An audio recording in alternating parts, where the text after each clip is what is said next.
सेवा केली तर जगातले सगळे पुण्य त्याच्या चरणी लोटांगण घेतल्याशिवाय राहत नाही. आई बाप केवळ काकी, आई बाप केवळ काकी, आई बाप केवळ काकी, आई बाप केवळ काकी, आई बाप केवळ काकी, आई बाप केवळ काकी, आई बाप केवळ काकी,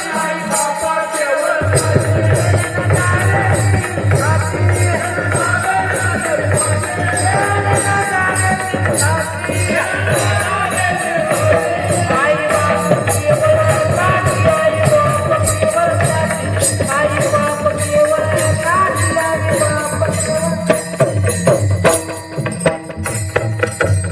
आपला वेळ आता थोडासा राहिला त्यामुळे थोडस क्षमा मागतो सगळ्यांच्या. मी सांगत होतो की जीवनामध्ये आपण दुसरं नाही काही केलं तर चालेल पण आपल्या आई वडिलांची सेवा करा.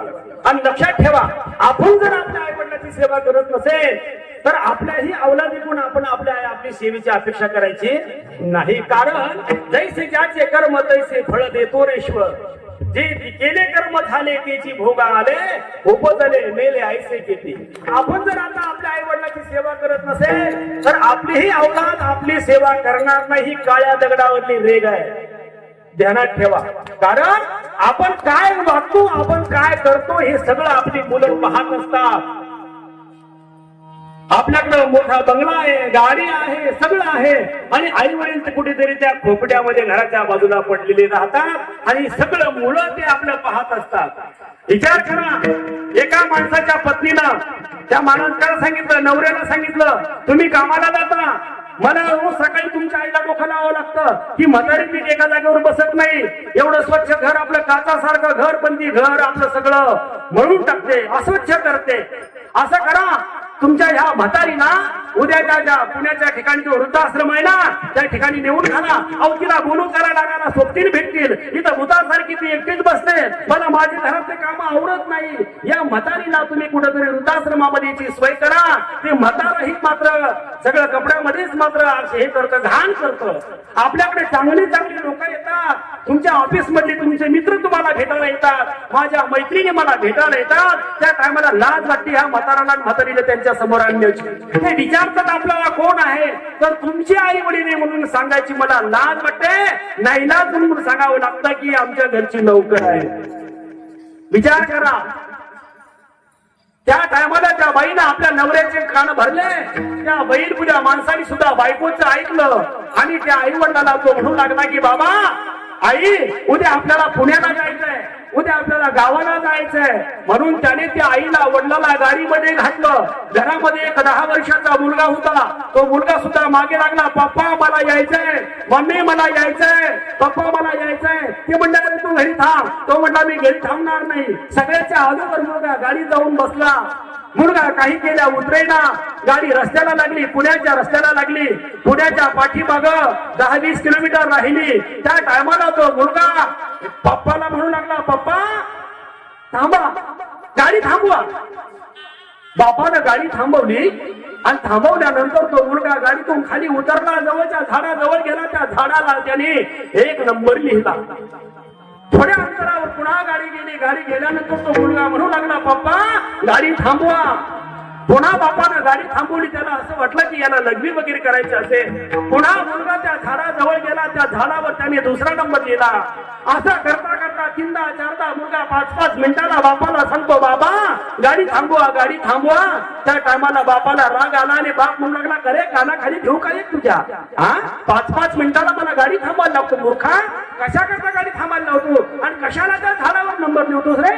त्या टायमाला त्या छोट्याशा 10 वर्षाच्या मुलानं त्या बापाला आणि त्याच्या आईला उत्तर दिलं की आई हे बाबा त्या झाडावर नंबर याच्या करता लिहितो की ज्या टायमाला तुम्ही म्हातारे व्हाल आणि मी तुमच्या वयाचा होईल तर याच गाडीत याच रस्त्यानं जर तुम्हाला नाही आणून या वृद्धाश्रमात सोडला तर मी पण तुमचा मुलगा नाही.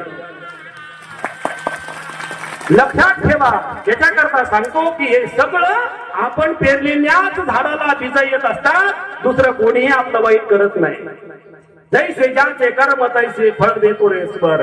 म्हणून अहो एका 4-4 मुलाला सांभाळणारी दोघं आई बाप मोठ्या लाडामध्ये शिकवतात सांभाळतात नोकरीला लावतात. पण 4 मुलाला 4 सुनाला 2 आई बाप जड जातात, वृद्धाश्रमात जातात. म्हणून आता शिक्षणापेक्षा संस्काराची जास्त गरज आहे. आणि हे वाक्य लिहून घ्या, घरी तुमच्या एखाद्या डबक्यात टाका.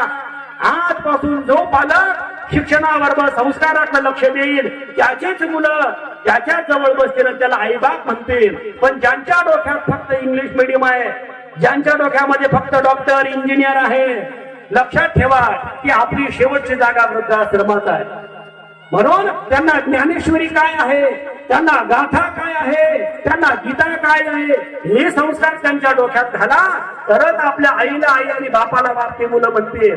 नाहीतर आता येणारी पिढी भयंकर अशा प्रकारचा काळ येणार आहे. आता तुम्ही वाचलं असेल, आपल्या शेजारी घेतलेली घटना आहे. आता पेपरला तुम्ही वाचलं असेल की एक मुलगा अमेरिकेमध्ये आहे, सून अमेरिकेमध्ये आहे, मुलगी अमेरिकेमध्ये आहे, जावाई अमेरिकेमध्ये आहे आणि दोघं मायबाप गावाकडच्या घरी आहे. आणि त्या घरामध्ये ते माईला म्हणून 1 महिना झाला आणि बापाला म्हणून 20 दिवस झाले, तरी त्या खोलीकडे कोणी फिरकायला तयार नाही. ज्या टायमाला त्या आजूबाजूच्या लोकांना वास आला, खोली खोलून पाहिली तर फक्त त्या मायबापाचा त्या ठिकाणी फक्त सापळा होता. काय होता? सापळा होता. आणि त्याच्यानंतर त्या अधिकाऱ्यांनी वगैरे त्याच्या मुलांना फोन केला, अरे अरे अशी अशी घटना घडली. तर त्या मुलानं आणि त्या मुलीनं, जावयानं आणि त्या लेकीनं सांगितलं की बाबा हो, आम्ही अमेरिकेमध्ये आहोत, आता 1-2 दिवसासाठी आम्हाला यायला परवडणार नाही. आमची तुम्हाला विनंती आहे, त्यांचा अंत्यविधी करून टाका. त्याच्याकरता काय खर्च येतो तो खर्च सुद्धा आम्ही पाठवून देतो. आणि फक्त ते अंत्यविधी करताना आम्हाला व्हिडिओ कॉल करा, आता आम्हाला काही यायला लावू नका. हा अति शिक्षणाचा परिणाम आहे. आमचा खेड्या पाड्यातला रोजचा हरिपाठ म्हणणारा वारकरी रोजची शिळी भाकर खाईल, पण त्या भाकरीतली अर्धी भाकर माय बापाला दिल्याशिवाय खाणार नाही. हे आमच्या वारकरीची जात आहे. म्हणून माय बापाची सेवा करा. आणि एकदा आणि माय बाप दिल्यानंतर त्यांचे फोटो चौकात लावून त्यांच्या नावाने अन्नदान घालून कधीच ते माय बाप तुम्हाला आशीर्वाद देणार नाही. कित्येक लोक आहे की पहारावर बसून त्यांच्या मायबापानं गावातील तुकडे मोडले, पण जिवंत असताना त्यांना काही सुखाचा दिवस आला नाही. म्हणून हयातपणात आपल्या मायबापाची जेवढी सेवा करता येईल तेवढी सेवा करा. माय बाप केवळ काशी केले न जावे तीर्थासी, सकळ तीर्थाची धुरे जे का माता पितरे तया सेवेसी किरशिले लोड. एक छोटासा दृष्टांत सांगतो आणि आपली सेवा आईचं महत्व आपल्या जीवनामध्ये किती आहे आपल्याला कळेल. एक हसता खेळता परिवार होता आणि त्या घरामध्ये एक छोटासा मुलगा जन्माला आला. मुलगा 4-5 महिन्याचा झाला. एकुलता एक मुलगा, लग्न करून 4-5 वर्ष झाले आणि 4-5 वर्षानंतर तो मुलगा जन्माला आला. इतका आनंद झाला, पती पत्नीच्या चेहऱ्यावर तो आनंद मावेन असे झाला. आणि मग त्या दोघा पती पत्नीने ठरवलं की आपल्याला आपल्या बाळूचा बर्थडे करायचा आहे, आपल्या बाळूचा वाढदिवस मोठा थाटा माटा दिमाखात करायचा आहे. आणि मग त्यांचा 2 दिवसावर तो वाढदिवस आला.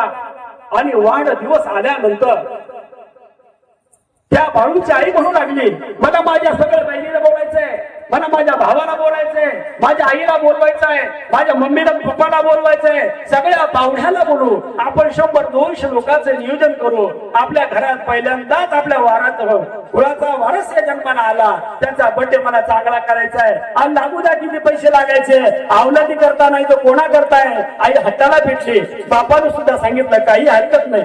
2 दिवसांना बर्थडे आला. सामानाची लिस्ट केली, काय काय आणायचं, कोणाला बोलवायचं, काय काय आणायचं, कोणाला बोलवायचं. म्हणून ते दोघं पती पत्नी गाडीवर बसले आणि बड्डेचं सामान आणण्याकरता तो बाप गाडी चालवायला लागला. छोटासा 11 महिन्याचा मुलगा, 12 महिन्याचा मुलगा मधी बसलेला आहे. ती माय माऊली मागे बसलेली आहे. दोघांच्या डोक्यामध्ये तोच विचार आहे, माझी आई येणार आहे, माझा बाप येणार आहे, माझ्या बाळूची मावशी येणार आहे, मामा येणार आहे. उद्या किती आनंद असेल हो. दोघा पती पत्नीच्या गाडीवर गप्पा चालल्या आणि तितक्या समोरून एक भला मोठा ट्रक आला. ट्रकचा ड्रायव्हर पिलेला होता. त्याने जसा ट्रक आणला तसा याच्या गाडीवर घातला.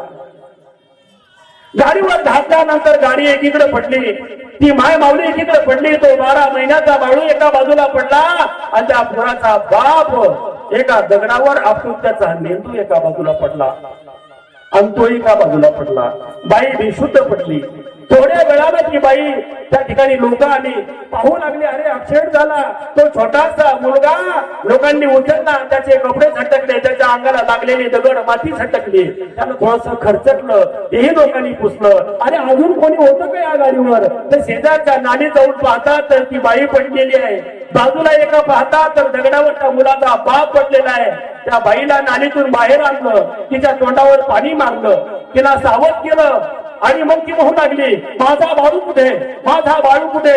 त्या टायमाला त्या लोकांनी तो बाळू, तो छोटासा मुलगा तिच्या हातात दिला. त्या टायमाला ती म्हणू लागली की माझ्या कपाळाचं कुंकू कुठे, माझा मालक कुठे? इकडे तिकडे सैरा बैरा ती पाहू लागली. त्या टायमाला त्या लोकांनी सांगितलं, अगं बाई, तुझा नवरा आता ह्या जगात राहिला नाही. त्याच ठिकाणी ती छाती बडून रडू लागली, डोक्याला बडून रडू लागली आणि त्याच्या नावाचा आक्रोश करू लागली. असं करता करता ते दुःखाचे दिवस करता करता एक दिवस मागे पडू लागला. बाळू आता 1-2 वर्षाचा झाला, 3 वर्षाचा झाला. काबाड कष्ट करावे, लोकांची मोलमजुरी करावी आणि त्या मुलाला तिनं सांभाळावं. कसं तरी चटणी भाकर खाऊन त्या मुलाचं तिनं लालन पालन केलं. मुलगा थोडा मोठा होऊ लागला आणि असं करता करता मुलगा 9वी 10वीला जाऊ लागला. एक दिवस मुलांनी सांगितलं की अरे बाळू, आज माझ्या घरी पार्टी आहे, श्रीमंत मुलाच्या घरची पार्टी होती, आज तुला यावं लागल, आज तुला यावं लागल म्हणून आग्रह केला आणि त्या मुलाला बड्डेला घेऊन गेले. आणि मग ती मुलं बापानं भरमसाठ पैसा त्या मुलाचं खर्चाला दिल्यामुळं घरचा बड्डे झाला आणि मुलं एका बार मध्ये पार्टी करण्याकरता गेले. तिथं गेल्यानंतर मुलाच्या आग्रहास्तव तिथं मुलं दारू पिले. बाळूला पण दारू द्यायला लागले. बाळूनं सांगितलं की नाही रे बाबा, मला दारू प्यायची नाही, मी दारू पित नाही, माझी आई मला मारल, माझी आई मला घरात घेणार नाही. त्या टायमाला मुलांनी आग्रह केला आणि त्या बाळूला बरंच दारू पाजली. आणि मग तो बाळू डोलत डोलत आईने इकडे वाट पाहिली पण बाळू अजून आला नाही. बाळूनं घरात जाण्याचा रस्ता धरला, तोपर्यंत आई झोपे गेली होती. बाळूनं दारावर थाप पाडली की आई, दरवाजा उघड. आईने कसं तरी डोळे चोळत चोळत दरवाजा उघडला. पण आज बाळूची चाल तिला काहीतरी वेगळी वाटली. आज माझा बाळू डोलत यायला लागला, आज माझ्या बाळूनं दारू पिली असं वाटतं. तळपायाच्या मस्तकामागे मस्तकामध्ये मुंग्या चिर अशा मुंग्या झाल्या. काय करू, कानाखाली देऊ का? चांगली कानाखाली मारेल. पण पुन्हा मनात विचार केला की मला या बाळूशिवाय दुसरा आधार नाही, मी याला मारेल. काहीतरी बोलेल लागला तर माझा बाळू जर मला सोडून गेला तर मी कोणाच्या आधारावर जगणार आहे? एक माझा नवरा होता, माझ्या जीवनाचा आधार, तोही माझा मध्यात प्रवासात त्याने माझा हात सोडून दिला. आणि मी जर माझ्या बाळूला बोलले, माझ्या बाळूला जर माझा राग धरला आणि तो कुठं जर निघून गेला तर तोच माझ्या म्हातारपणाची काठी आहे. मी कोणाकडे पाहू, मी कोणाचा हात धरू? म्हणून त्या आईनं ते दुःख जशाला तसं आपल्या हात घेऊन आणि गेल्यानंतर पुन्हा बाळूला मनात विचार केला. त्याला असं वाटलं होतं की मी घरी गेल्यानंतर माझी आई मला मारेल, आजी माझी आई मला बोलेल. पण माझ्या आईनं तर मला काहीच केलं नाही, माझी आई मला बोलली नाही. बाळूनं त्या संधीचा फायदा घेतला आणि पुन्हा तो बाळू 8 दिवसानं, महिन्यानं, अशी 6 महिन्यानं पुन्हा दारू पिऊ लागला. दारू पिऊ लागला. विठाला विठाला विठाला.